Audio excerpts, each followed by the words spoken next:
மக்கள் மன்னனே அன்பாலே அண்ணனே விழாவீரனே பெரியாரின் பேரனே மன்னா மன்னா எங்க உரிமையின் காவல்.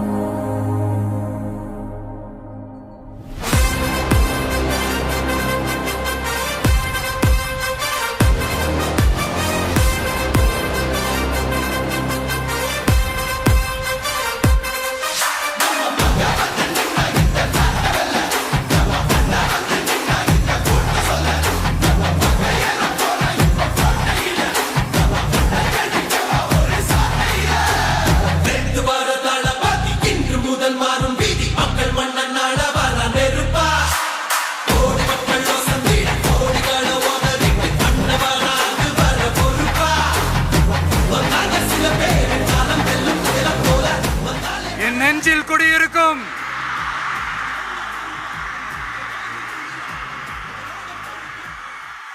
புதுச்சேரி மக்கள் உங்கள் அனைவருக்கும் என்னுடைய வணக்கம்.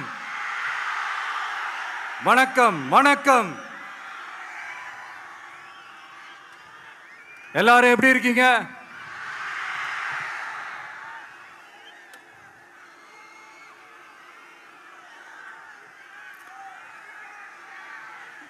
இந்த ஒன்றிய அரசுக்கு தான் தமிழ்நாடு ஒரு தனி மாநிலம், புதுச்சேரி ஒரு தனி யூனியன் பிரதேசம். அவங்களுக்கு தான் தமிழ்நாடு தனி, புதுச்சேரி தனி, இப்படிலாம் இருப்பாங்க. ஆனா நமக்கெல்லாம் அப்படி கிடையாதுங்க. நாமெல்லாம் வேறு வேறு கிடையாது. நாம் எல்லாரும் ஒண்ணுதான்.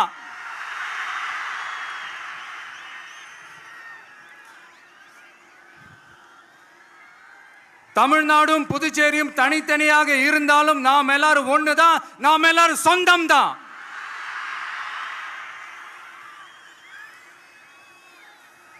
வேற வேற வீட்டுல, வேற வேற ஊர்ல, வேற நாட்டுல, வேற ஸ்டேட்ல இருக்கிறதுனால நாம் எல்லாரும் சொந்தங்கள் இல்லைன்னு ஆயிட முடியுமா? அது எப்படி முடியும்?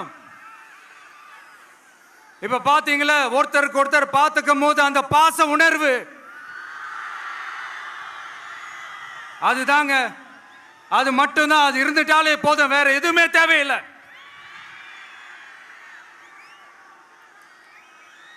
அதனால தமிழ்நாடு, புதுச்சேரி, கேரளா, கர்நாடகா, ஆந்திரா மட்டும் இல்ல, உலகத்துல எந்த மூலையில நம்ம வகைரா இருந்தாலும் அவங்க எல்லாருமே நம்மளோட உயிர் தான். அவங்க எல்லாருமே நம்மளோட உறவு தான்.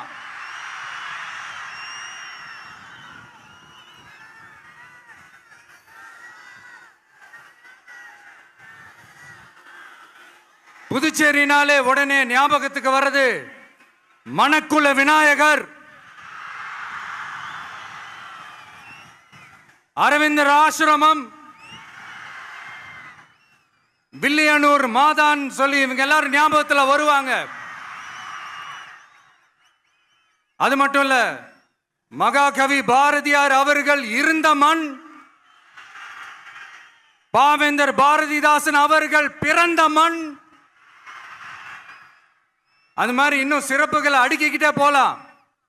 ஆனா அரசியல்னு வந்துட்டா ஒரு முக்கியமான விஷயத்தை பத்தி நம்ம சொல்லி ஆகணும்.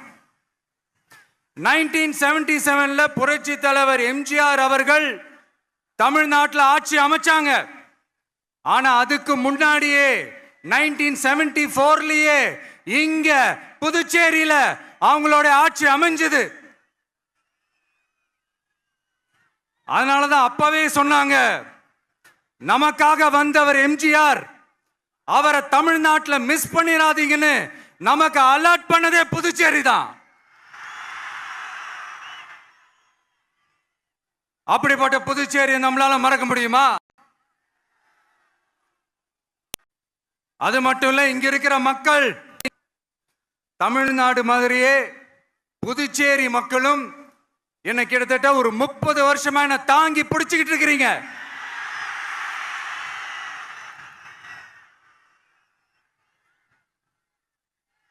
அதனால இந்த விஜய் தமிழ்நாட்டுக்கு மட்டும்தான் குரல் கொடுப்பான்னு நினைக்காதீங்க. அப்படி பண்ணாத தவறு புதுச்சேரி மக்களுக்கும் சேர்த்து தான் குரல் கொடுப்பான். அது என்னுடைய கடமையும் கூட. அதனாலதான் இங்க நீங்க ஃபேஸ் பண்ற பிரச்சனைகளை பத்தி இன்னைக்கு நான் பேசுறதுக்காக வந்திருக்கிறேன். அது மட்டும் இல்ல, இந்த புதுச்சேரி கவர்மெண்ட்டை பத்தி நாம சொல்லியே ஆகணும். இது டெஃபினட்டா தமிழ்நாட்டில் இருக்கிற மாதிரி நம்ம திமுக கவர்மெண்ட் மாதிரி கிடையவே கிடையாது.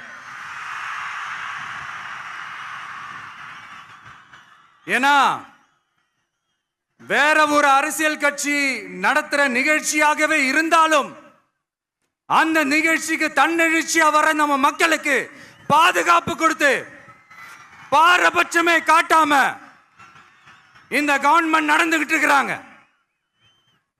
அப்படிப்பட்ட இந்த புதுச்சேரி கவர்மெண்ட்டுக்கும் நம்ம புதுச்சேரி சிஎம் சார் அவர்களுக்கும் இந்த நேரத்தில் என்னுடைய மனப்பூர்வமான நன்றிகளை தெரிவிச்சுக்கிறேன். இத பார்த்தாவது தமிழ்நாட்டில் இருக்கிற அந்த திமுக கவர்மெண்ட் கத்துக்கிட்டா நல்லா இருக்கும்.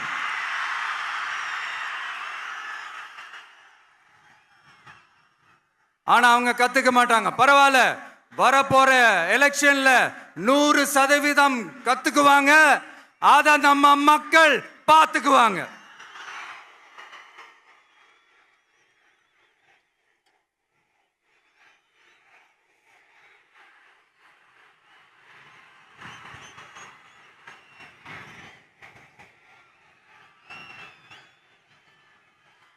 புதுச்சேரியில் இருக்கிற கவர்மெண்டோட கூட்டணி ஆட்சியில் இருந்தாலும் புதுச்சேரிய ஒன்றிய அரசு எதிலையுமே கண்டுக்கல என்றது புதுச்சேரி மக்களான உங்களுக்கு நல்லாவே தெரியும். மாநில அந்தஸ்து கோரிக்கையை மட்டுமா கண்டுக்கல, இங்க வளர்ச்சி ஏற்படவும் துணை நிக்கவே இல்லைன்னு கேள்விப்படுறோம். இந்த புதுச்சேரிக்கு இன்னும் மாநில அந்தஸ்து கொடுக்கல.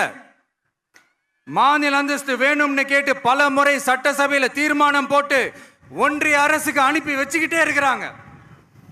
இந்த வருஷம் கூட மார்ச் மாசம் 27ஆம் தேதி 2025 அன்னைக்கு ஒரு தீர்மானம் போட்டாங்க.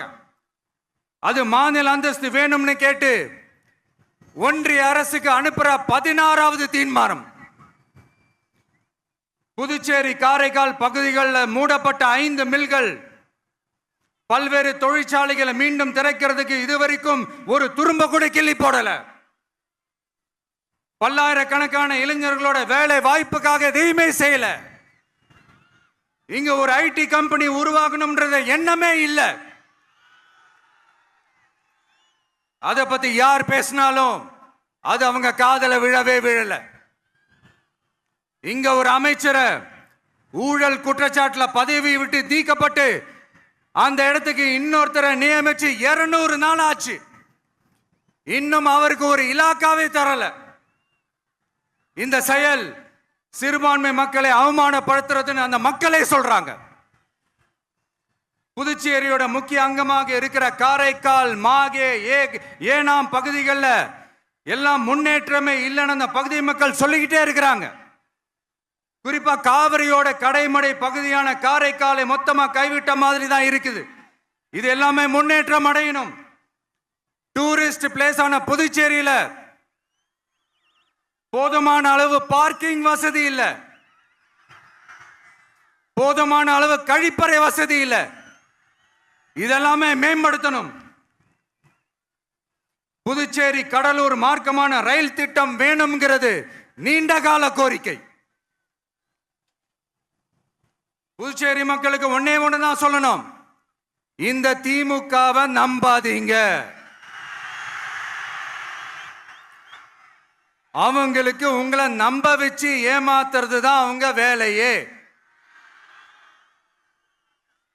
நான் சொன்ன பல கோரிக்கைகளை எல்லாம் தீர்த்து வைக்கிறதுக்கு நம்ம புதுச்சேரி கவர்மெண்ட்டுக்கும் அதோட மக்கள் திட்டங்களுக்கும் ரொம்ப அக்கறையா உண்மையா துணை நிற்கணும். தமிழ்நாட்டை ஒதுக்குற மாதிரி புதுச்சேரியும் ஒதுக்க கூடாதுன்னு நாங்க கேட்டுக்கிறோம். கிட்டத்தட்ட 20 லட்சம் பேர் வாழ்ற யூனியன் பிரதேசமான புதுச்சேரி மத்திய நிதி குழுவில் இடம்பெறவில்லை.